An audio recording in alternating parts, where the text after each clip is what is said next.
All right. Yes, I see your screen. All right, perfect. Well, I'll get started here. Thanks for the introduction. I really appreciate it. So my name's Brett Shattuck. I'm a restoration ecologist with the Tulalip tribes. Been working there for almost 13 years now, and we work on restoration projects kind of all over Snohomish, King, San Juan Island, Skagit counties, and elsewhere.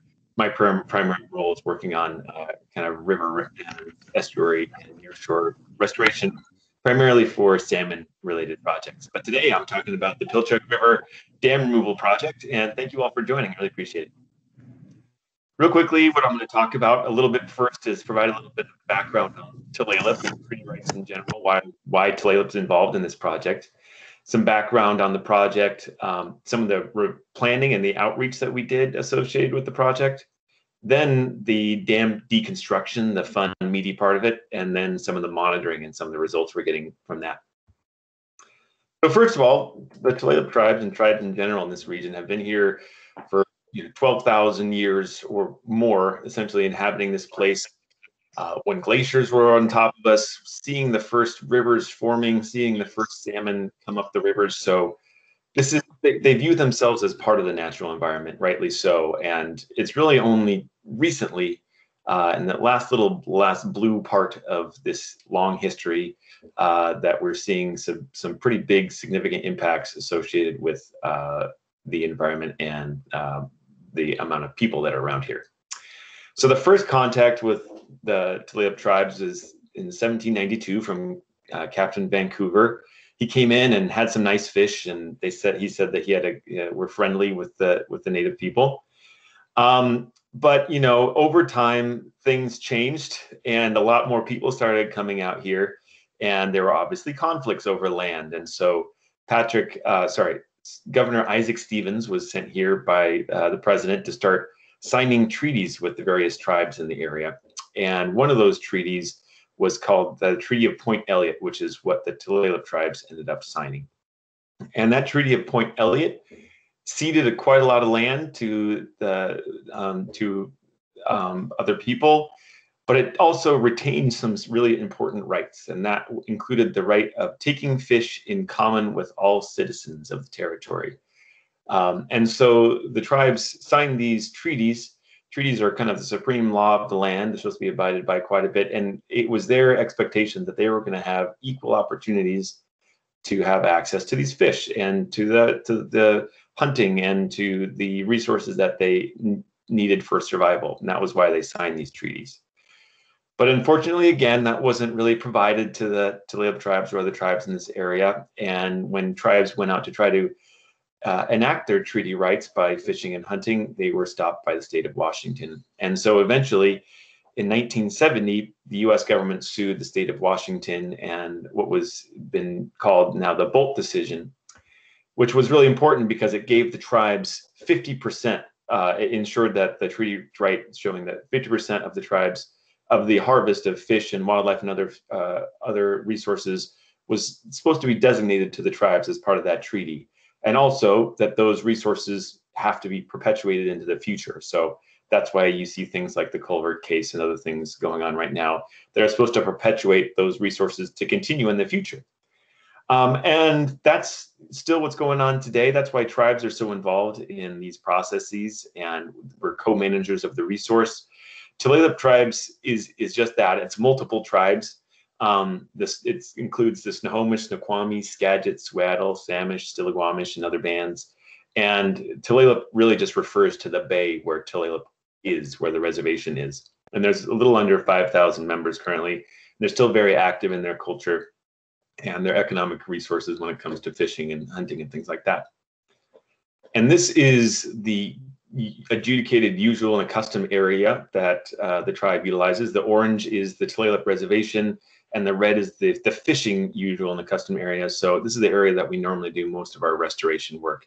The Stillaguamish, Snohomish basins, along with the islands of San Juan's, Whidbey, and Camino. Unfortunately, even though these treaty rights were supposed to allow us to be able to harvest 50% of these resources, and perpetuate those resources, that hasn't been happening. And we've seen a lot of things that have been affecting that. Some of the main ones are habitat loss. Some of the most important habitats, especially for fish, are in estuaries.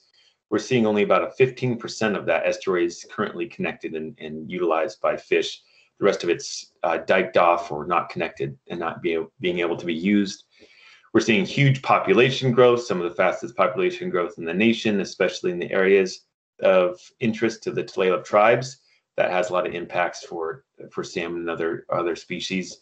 We're also seeing climate change, which is already and projected to cause even more problems into the future for all the stocks that are really important to us from a fish perspective, and then other species and processes too.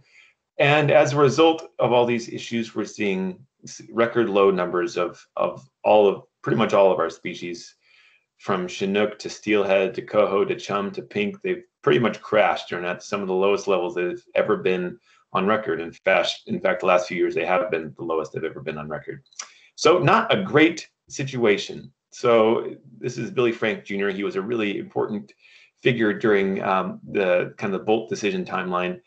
And he says that as salmon disappears, so do our cultures and treaty rights. We are at a crossroads and we're running out of time. So what do? We got all these problems. It's not awesome. How do we fix them? That's kind of the important thing to move on from here. With all this uncertainty, what can we do? And so at Tulalip and elsewhere in the restoration community, we've been really focusing on connectivity, natural processes, and creating resiliency within these systems. What does that mean? So there's various actions that we can take to try to promote resiliency in these systems and to recover from all these impacts that are occurring. And a lot of it does come down to this connectivity. So really in this talk, I'm going to be talking about a dam removal, which is associated with longitudinal connectivity up and downstream of a river system. But floodplain connectivity, insize channels, in-stream flow, and a lot of other things are also important to create this resiliency in the system. When it comes to dam removals or other impediments to fish passage, man-made impediments to fish passage, and removing them, the idea is to increase the diversity of habitats and create that resiliency within the Chinook lifestyle, or even any kind of salmon life history types, diversity, the habitat diversity, and just the quantity of habitat to hopefully increase the resiliency in the system overall. So to get down to the specific project at hand, we're talking about the Pilchuck River Dam. It's located kind of where this red bar is located on the green highlighted area of the Pilchuck River, which flows into the main Snohomish River, the second largest river and the biggest producer of coho salmon in the Puget Sound Basin. And the Pilchuck River is pretty low in the system, and it's a really important historical system for a variety of species, including Chinook, steelhead, coho, chum, pink, pretty much all the salmon species we see in the Snohomish Basin. But the Pilchuck Dam was located up the river system, and it blocked about a third of the main stem river and 37 miles of fish habitat for all those species we just discussed. There was a fish ladder on it, but it was significantly degraded, and it was an impediment to Chinook salmon and a bunch of other species.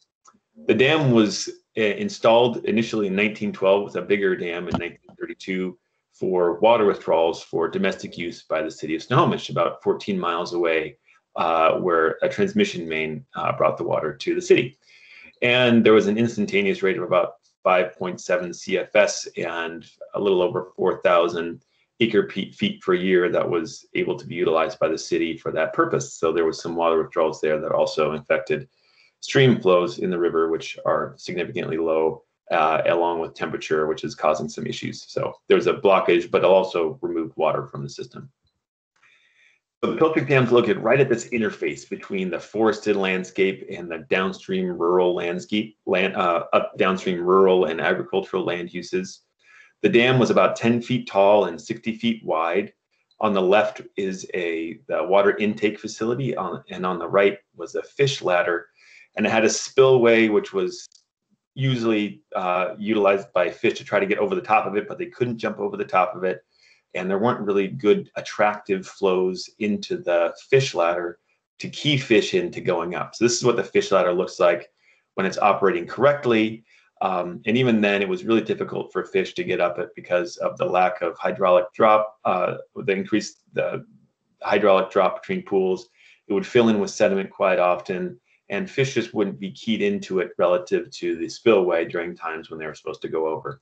The dam was also both a safety hazard. There was a lot of barbed wire and not barbed wire, sorry, steel protruding from it, which, yeah, and it was an attractive nuisance for people to try to go over the top of it, and it was a potential safety hazard. So there was a lot of reasons to want to take this dam out, both for Tulalip tribes, lots of other stakeholders in the community, as well as the city. And this is what fish looked like when they were trying to get above the dam. As you can see, they had a lot of trouble, and they were never really keyed into the fish ladder, and instead they always tried to jump over the top, which was futile and at the least, and fatal at the worst, with a lot of in-between area where they could definitely have at least bodily harm trying to get over the top. These are all coho salmon trying to jump over the dam. And as you can see, they had a difficult time. But that upstream habitat above the dam, which is, the dam is located at the star, and upstream is an aerial photo of the rest of the habitat, is really great low gradient habitat, especially for steelhead, but also for Chinook and coho and a bunch of other species. And so it was a really priority area to get fish into to increase production. This is what the fish ladder looked like before we removed it, and during the time when it's really not working very well, kind of a key period for migration for a species such as steelhead. And as you can see, it would get sedimented in and really wouldn't provide fish passage during portions of the year that were critical for fish migration. It'd be pretty tough for a big steelhead to get in a pool, up in a fish ladder that's 3 inches deep.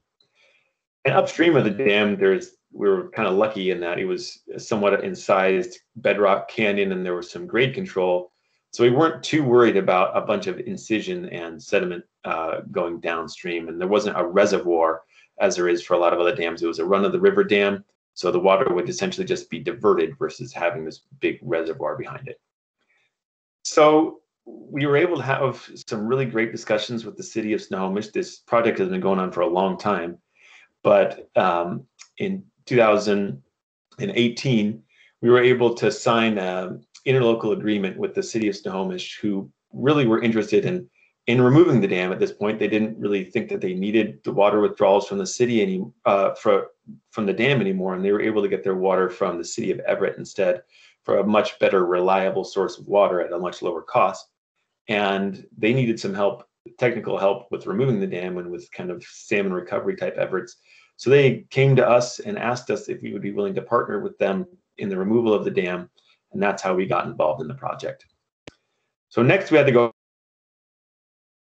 the project, and we were able to pretty effectively do that through a variety of sources, including Salmon Recovery Funding Board, the Puget Sound Acquisition and Restoration Fund, NOAA, the Paul G. Allen Family Foundation, EPA, the City of Snohomish, and Tulalip. And so we got the funding, and then we had to start thinking about what to do next. So we have the dam in the far right, and then downstream you can see that there's some residences just nearby. So we had to really work with the community and think how dam removal would affect them, and how it would actually affect them, and how it could be perceived to affect them. Because there are houses right next to the river, just downstream of the dam. You can see the dam just in the background there, and some houses pretty close just downstream. So we had to do a lot of work, including analyses and assessments and modeling, for including geomorphic, hydrologic, and fish designs. We want to look at several alternatives, come up with conceptual designs, final designs, and then other big portions of this planning effort were outreach and permitting. So we did some reach analyses looking at bank conditions to see what those were like and how they could be affected post-dam removal. We did some looking at the upstream reservoir and the sediment wedge that was located there to see the quantity of sediment we might have. We expected initially there might be 5,000 to 10,000 cubic yards. And then we were able to do some other analyses to come up with the fact that there was around 6,500 cubic yards of sediment, which isn't a ton, and is pretty small relative to the amount of sediment that the Pilchuck River moves on an annual basis. So we were pretty confident, and we used some guidelines for analyses for sediment associated with dam removals that were created kind of concurrent with the Elwha Dam, to show that really the risk at this location for allowing sediment to move passively and not having to remove it upstream of the dam was pretty small risk. And we thought that we could do it without impacting downstream landowners.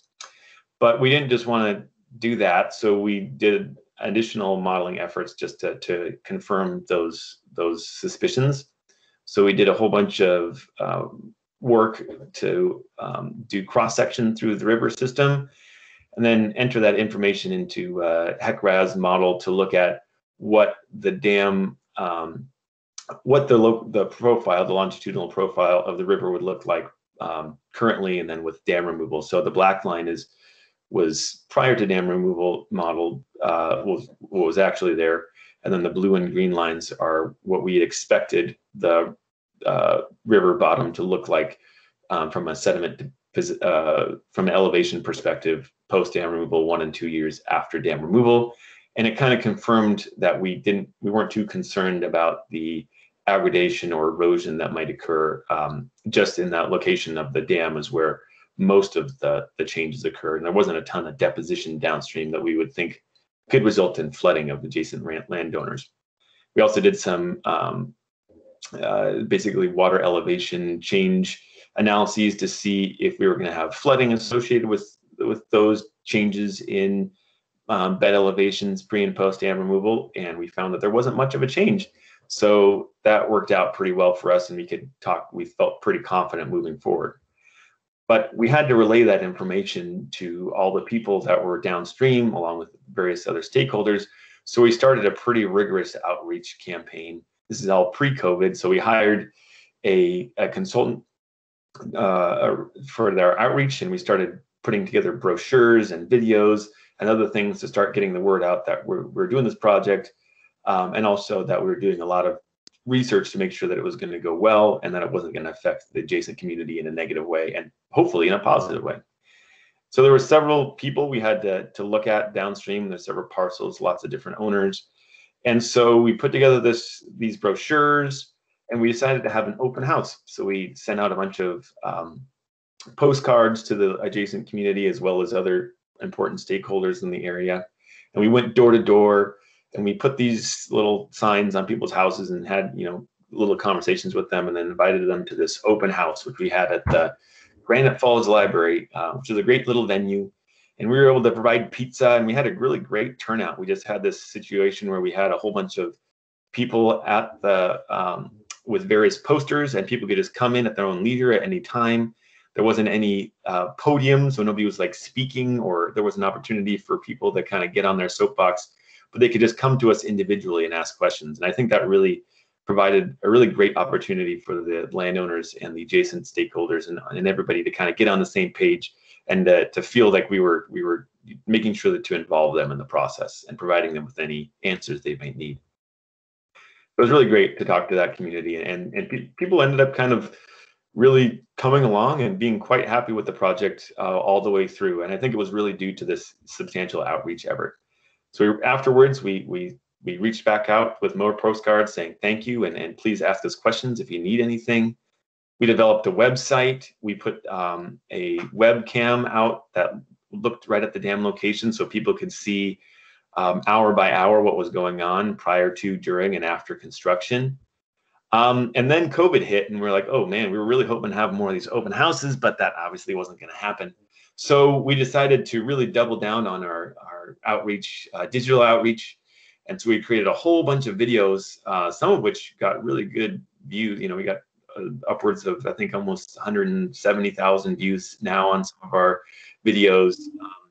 So they really got a lot of use, and I think the community really appreciated that we were sending stuff out to them. In fact, I think part of the reason they were so okay with this project was they were just tired of hearing from us. They were ready to just get the project done and get us out of there. And then we started reaching out to a lot of news resources to try to get the word out there as well to the broader community. So we put out a press kit, and we were able to get quite a lot of attention from local TV channels, from radio stations and papers and things like that, which I think also helped kind of get support for the project at a larger scale. We hired Anchor QEA to do our design work for this project. They were a great firm to work with.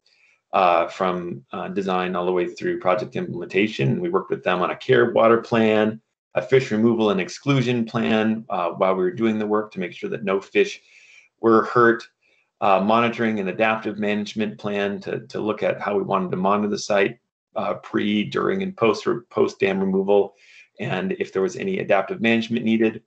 And then we had to get a whole bunch of permits through a whole bunch of organizations, including the Corps, Department of Ecology. We had to work with a lot of people, other agencies to do that. Cultural resources reviews through DAP and the county. And so it was a good permitting process that ended up going pretty smoothly, but certainly some effort put in there. And then finally, we came up with 100% design for the dam removal project. And we were able to go out to bid for the construction portion of the project. And we ended up hiring Reese Construction, who was a tribally owned outfit, and they did a really good job. And we had a certain fish window that we had to conduct the project during, both because we wanted to be there when the fish were least likely to be there, but also when the flows were as low as possible. So we had from July 15th through the end of September to get the project done. So a month and a half, pretty short window, but sorry, through the end of August to get the project done. So we had a pretty short window to get the project done, but we felt pretty confident we could do it. So we started getting going.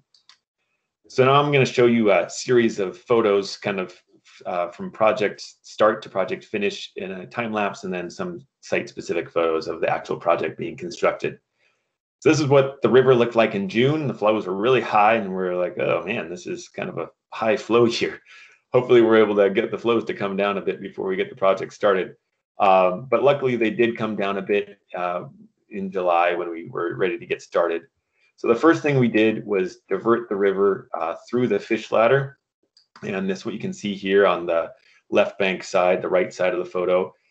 And then what we did was we excluded the site. We put up nets and excluded the site from fish access. And then we removed all the fish within the site and built this temporary access road so that our equipment could access the dam.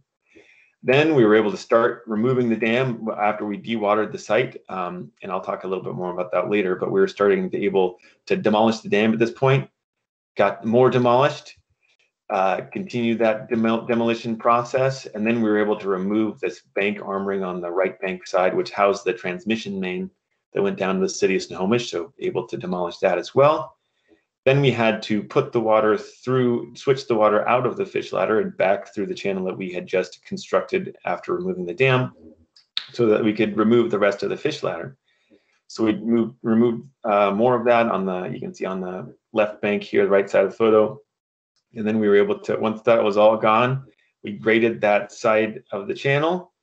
Then we removed our temporary access road, and this is kind of what it looked like when we were essentially demobbed from the site and out of there.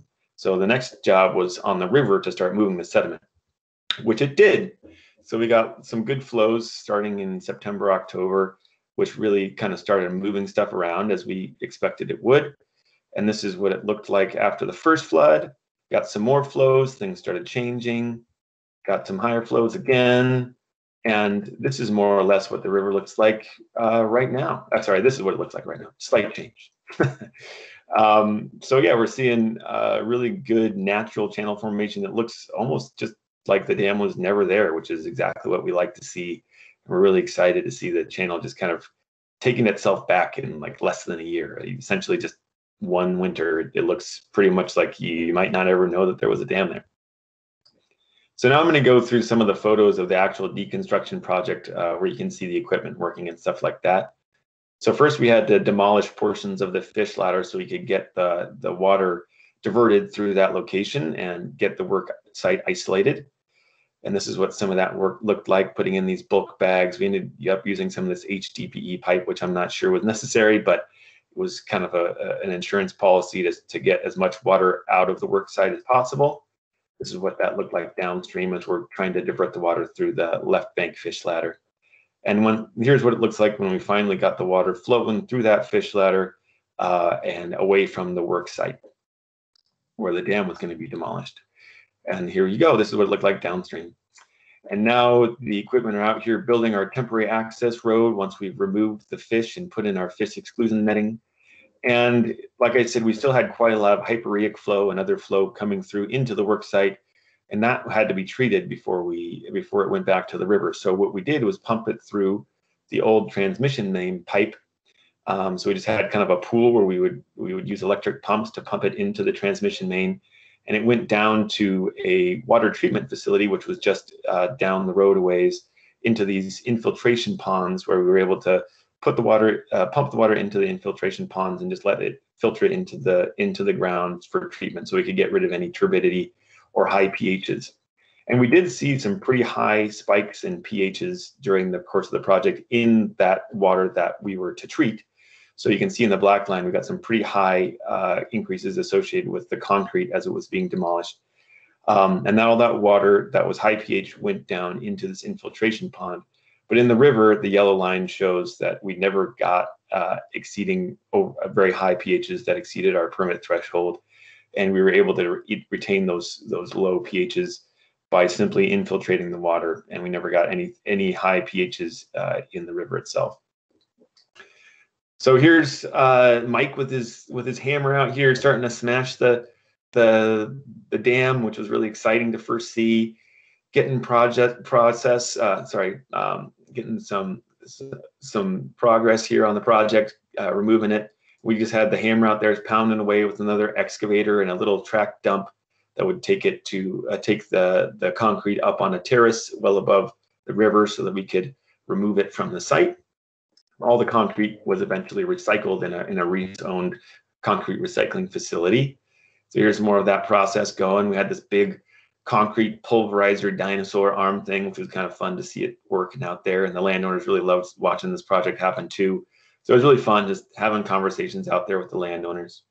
So that was the 1932 dam, but there was also this 1912 dam, which was the one that was installed just upstream of the 1932 dam. And it was buried in sediment, so we didn't really know what we were working with until we kind of dug down and started finding it. So this was part of it. We had to remove the right bank side of it first so that we could let the river start to occupy that before we removed the left bank side. So here's our guys moving that dirt, and then eventually we were able to move the whole river back over into the site where we removed the majority of the dam on the right bank side of the river.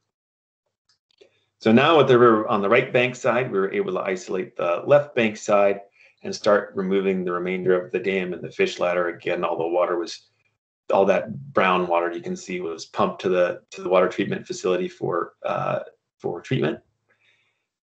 Demolishing the last remnants of the fish ladder, and then we had to go back upstream and try to remove the remainder of that 1912 dam that was installed that we didn't really know much about. So it was kind of cool seeing these timbers that had been buried for 100 years, just looking as if they were installed not that long ago. And once we did that, there was more of a concrete structure than we anticipated, but it was not too tough to get rid of once we unearthed it. Is the last little piece of concrete from the whole dam removal project happening. So that was a pretty exciting experience just to get that last little bit of concrete out. And then this is more or less how we left it upstream, with a little bit of wood strewn about and some sediment that we knew was going to be mobilized downstream kind of pretty immediately after the first few higher flows.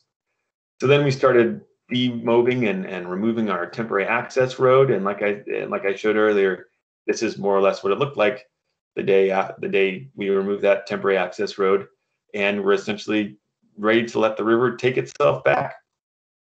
This is looking upstream a little bit of the dam during the dam removal process, just to kind of show you what it looked like from that angle. This is what it looks like after we essentially left the site, let it go and do its thing. Here's what it looked like after the first flows.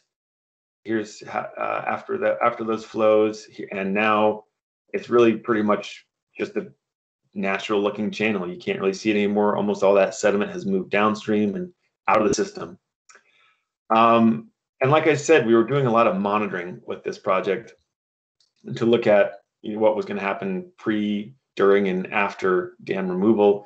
So we ended up working with USGS and are still working with USGS to do quite a bit of monitoring out there.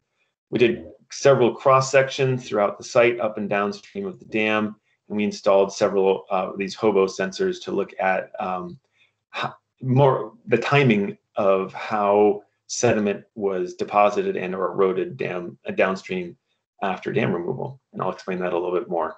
So here's USGS folks doing some longitudinal profiles, and we got USGS doing our setting our base stations for our cross sections and doing our longitudinal profiles. And then Tulalip staff came out and we came out just with auto levels to do some of the cross sections ourselves. And these are some of the Hobo sensors that we installed in the river. And the idea is that we can correlate these to adjacent, basically stage heights, and then we can use that to figure out how much aggradations happened and how long it took for that to happen. This is kind of what it looks like when we installed them in the river, just in kind of a pipe with another stage height gauge associated with it. And here's what this is kind of some of our initial results. From a longitudinal profile standpoint, the red is what was pre-dam, and the blue is just immediately post-dam removal. So this doesn't include, this is in September, so not after our storm events. We haven't done the next profile, but we'll be doing that this summer. And this is what the cross sections look like.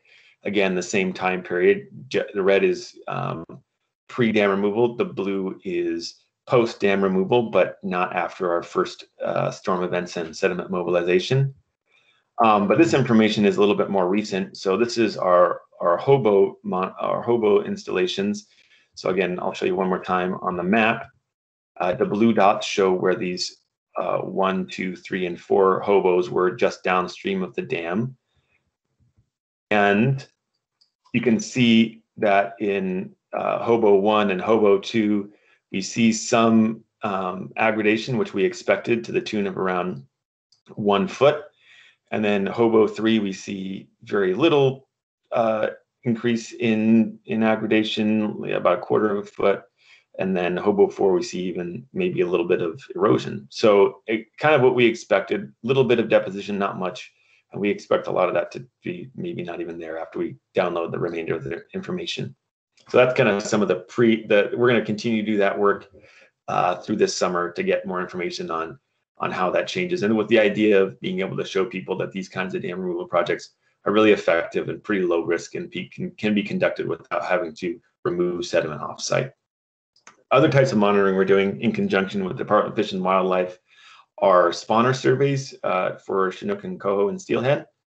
So there are lots of different surveys we've been doing in conjunction with those partners for all those species. We're going to be doing some additional Chinook surveys just upstream of the dam because Chinook didn't utilize that habitat during with the dam in place. They weren't able to get above. So we wanted to do some of those surveys. So we've done our first season of those surveys, and immediately after dam removal, within a month, we saw Chinook, adult Chinook, utilizing the upstream habitat and spawning, which was really cool to see. So we saw quite a few Chinook and quite a lot of coho. So it was really fun to see that happening so quickly post dam removal. So in the end, we got about $2.4 million for the project for implementing the project. But we were able to do this project really efficiently, and the cost of the whole project ended up being $1.3 million, which is an incredible cost for 37 miles of habitat and 1/3 of a main stem river.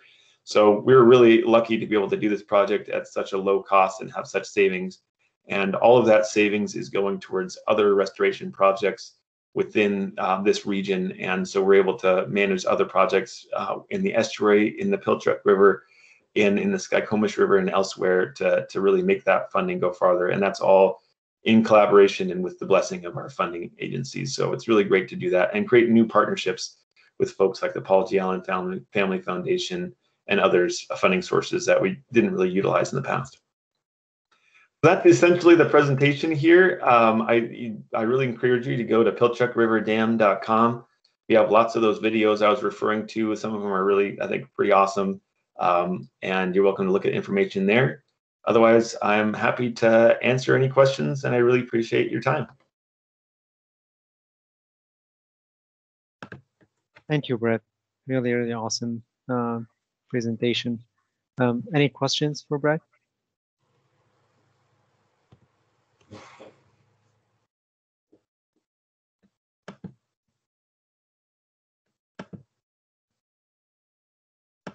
Okay, there are a couple of questions on the chat. I don't know, Brett, if you can see them or if you want me to read them for you.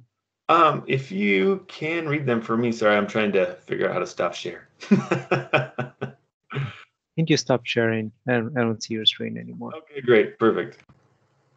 So there was a question from Jeff: was the dam founded on rock? Sure, yeah. So the rock there was at the at certain portions, not the whole, not everywhere, but it was on the sides and portions of the bottom. There's a bedrock canyon that it was in, so it was primarily keyed into rock. Yes, kind of a soft rock, but yes. And one more question: is the right bank experiencing incision? So there's definitely a lot of changing things happening throughout the reach. There's the dam was located right this interface between this incised bedrock canyon and a less incised area with kind of this till in between the two. And so the river has definitely been moving and adjusting and eroding the right bank side of the river, which you might expect given that it's kind of a meander of the river in that location, the outside end of a meander. So it's definitely eroding that direction. It's not eroding into the till. It's kind of eroding into some of the material we expected would erode. It is incising to a degree where there's adjacent to the bank, which we kind of expected and kind of would like to create some pools in that location. So I guess the answer is it's eroding and somewhat incising on the right bank side, adjacent to that outside meander bend and adjacent to the bedrock and till locations, but not to a worrying degree. There was one more question from Barbara, and I wonder, Barbara, if you would like to unmute yourself and ask your question. Oh, certainly. Thank you for the excellent presentation. If I were to think that the Pilchuck Dam removal was small, I wondered if you could briefly compare and contrast the Pilchuck Dam removal with what I understand is a larger project like the EWRI Dam removal. Sure, totally. Yeah, I would by no stretch of the imagination think that this is really at the same level as the EWRI Dam. A lot of that has to do with the size of the dam, the amount of upstream habitat, and really most notably the size of the reservoir. I think dam removal is much more challenging when you have a large reservoir, especially that when it's filled with a whole lot of fine and coarse sediment. There's a lot more ins and outs that go along with that, and it's a much bigger system. So this is a much smaller project than maybe the EWRI dam removal was. But there are a lot of these dams, and they're located throughout the country. And there's I think a lot of potential to restore a lot of habitat through removal or modification of some of these dams, especially when they're not needed and when they're really mostly just kind of a safety hazard, as well as a hunk of concrete in the river, essentially, which was what this was. There really was no use for it. So I think that, yes, this is a much smaller dam removal than some kind of, I would say, a small, medium-sized dam.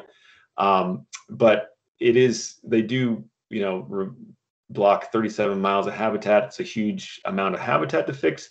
And you can do it for $1.3 million is a crazy small amount of money. You look at some of the other funding that's being used to create to increase a fraction of that habitat quantity, and it's just impressive cost benefit.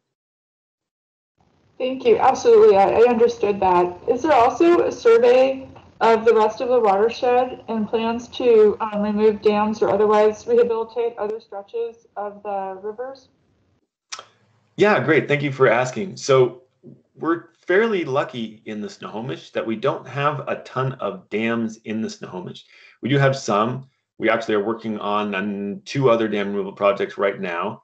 But there are a ton of other infrastructure out there that's impacting the rivers and streams, such as culverts, levees, dikes, things like that. And so there are quite a few efforts out there to figure out how to inventory and replace some of those issues, Most of them are not on the main stem rivers anymore. The only real main dam we have in the Snohomish and the Stillaguamish is a river is a dam on the Sultan River, which is pretty high up in the watershed and actually has some benefits when it comes to cooling of water and things like that. So there are a lot of benefits to some dams, and there's some dams that there really aren't.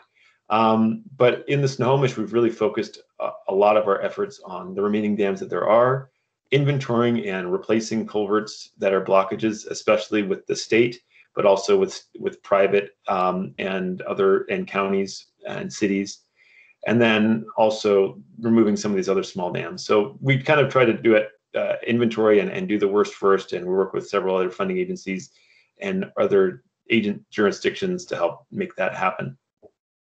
So yeah, in the Pilchuck, there are no other main stem barriers.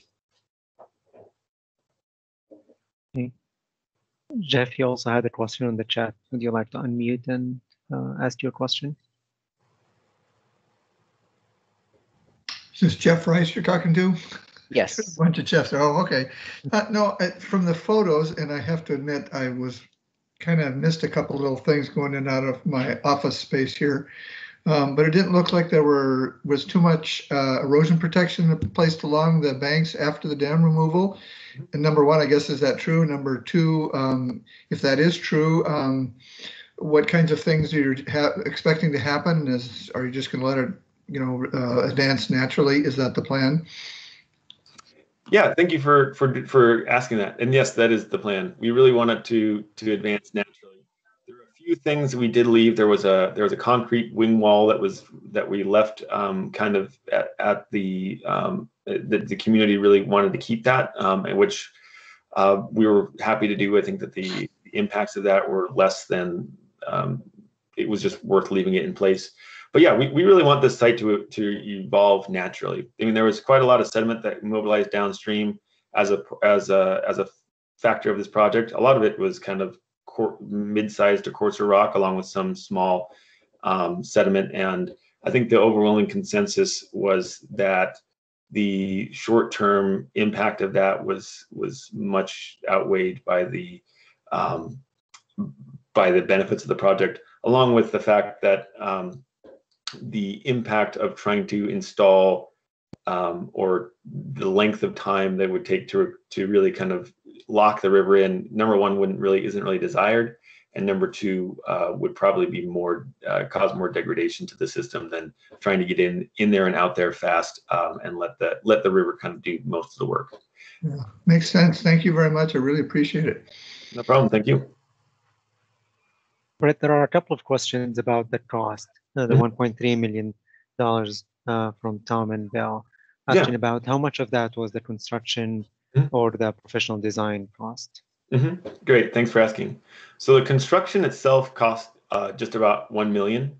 The design from preliminary to final, along with all the other costs associated with that, were in the $300,000 range.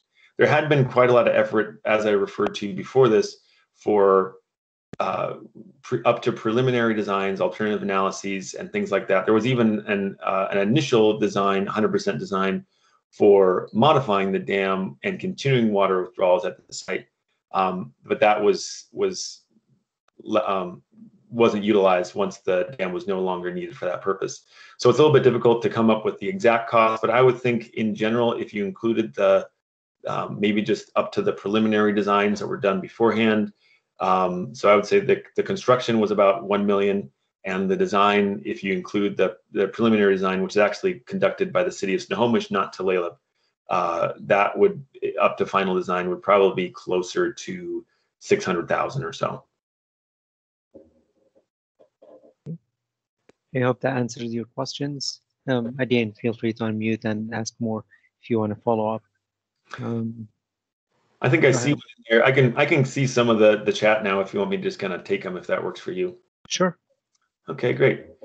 I saw something about large wood and whether it was placed or if we had plans to do it in the future. So that was discussed quite a bit. At this location, it's really kind of a transport reach. Again, it's this location where we have this bedrock canyon that just transitions into this less incised location. So we decided that we could try to force wood in this location, but we'd have to really anchor it. And it wasn't really a place where we would expect wood to naturally exist. It probably would be mobilized out of this location given its incised nature. So in this case, we decided not to put large wood here. Having said that, we do want to work with downstream landowners to put wood in locations that are less in size that we think would have more benefits for large woody debris downstream, and we continue to have conversations with people about that in slightly downstream locations. So yeah, I think that helps. I think one of the questions was how soon would we expect the salmon to start accessing the 37 miles of habitat, and how soon would we expect to see corresponding increase in salmon runs? So in terms of timing, they're using it right now, and I think they'll continue to use it to a larger degree over time. I think that the use of it will happen very quickly within the next 5 years or so. The corresponding increase in salmon runs is a very challenging thing because there's so many other factors that impact that, such as ocean conditions and water quality and things like that. So it's really tough to say exactly and to measure what the increases are associated with any given project. Having said that, I think that the benefits of this project will be seen almost immediately. And the hope is that within some of these rivers, by increasing a certain quantity of habitat, you might expect to increase the population by around that percentage. So we hope to see, in theory, a third increase in the Pilchuck River stocks, and depends on what type of stock. That's a very, very rough number. But yeah, I wish I could answer that question better. It's a question that everybody asks and a tough one to answer. Let's see, anything else that I'm missing here? Okay, one was, will fish runs on the Pilchuck happen naturally, and do we need any restocking? That's a question that a lot of people ask. I think for the most part, we expect this to work for fish to just utilize. I mean, we've seen that happen already. The fish are up there this year, the first year. We expect that to continue. So we don't have any plans to stock it. We expect them to come on their own. So that's kind of an answer to that one.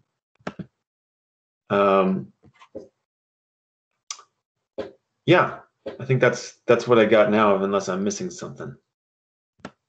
Brett, maybe a follow-up on that last question. That's from me. When you budgeted this project, was there a budget line item for continuous monitoring to see how successful the project is? And if so, how long is that monitoring plan? That's a great question. So monitoring is, I don't know how many people know this here, but it's really difficult to fund. But having said that, a lot of permitting agencies require it, and we're interested in the answers.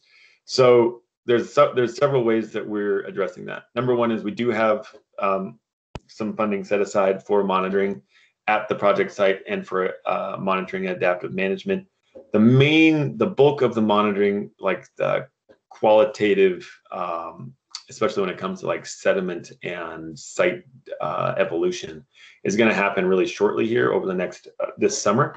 Do we have because we expect that really not to change much after that, and hopefully we'll be able to make that true. I mean, I'm pretty sure that's going to be true. We'll be able to come back often to look at that, but we don't expect to do as much as quantitative of analysis. From a fish monitoring perspective, WDFW is committed to doing this site. They already do it, and they'll continue to do that for the foreseeable future. And we plan to work with them and with staff we currently have to continue and to expand fish monitoring for the foreseeable future, because that goes into some of the stock assessments we look at when we're trying to forecast fish runs for the future. And so we have lots of people who do that effort. So the answer is, from a fish perspective, we'll be monitoring it for the foreseeable future, essentially every year. and for sediment monitoring, it'll be more or kind of geomorphic modeling. It'll be or monitoring. It'll be more kind of just looking to see if we need to do any adaptive management, which we don't expect to.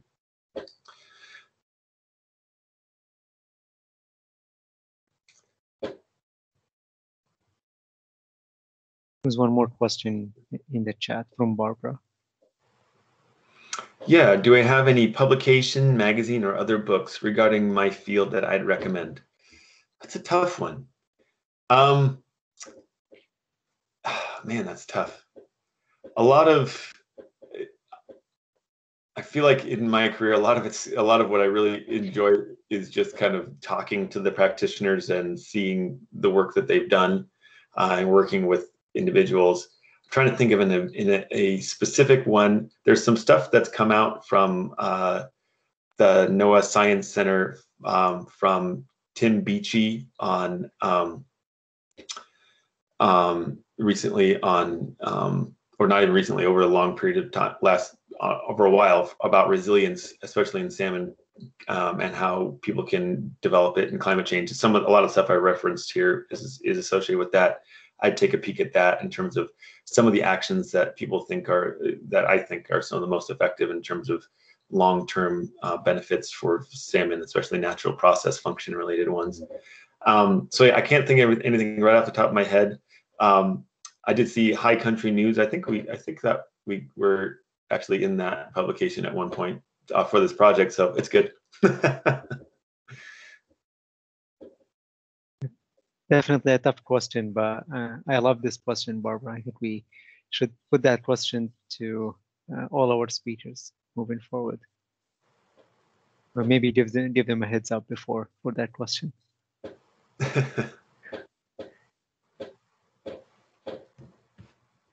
Let's see.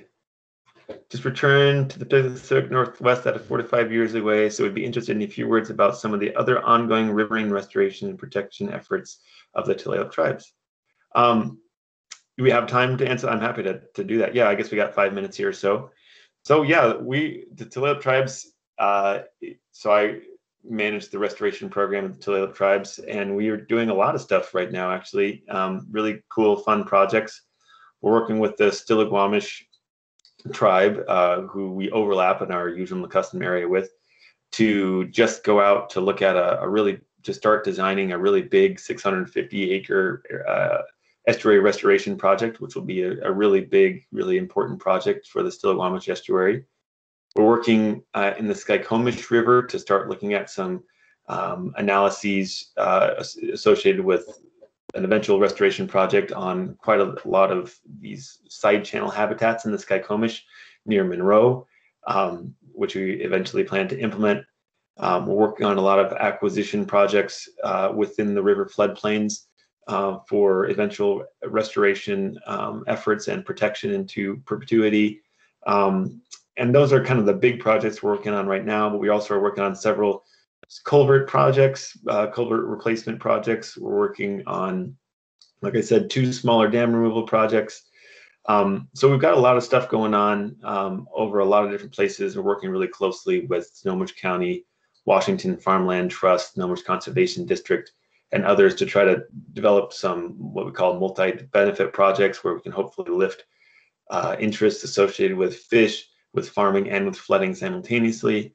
So there's a lot of stuff going on in the basin, and I think there's a lot of exciting stuff to happen. Right now we're in kind of the planning phase, but there's going to be a lot of really exciting projects coming up in the next 5 years or so.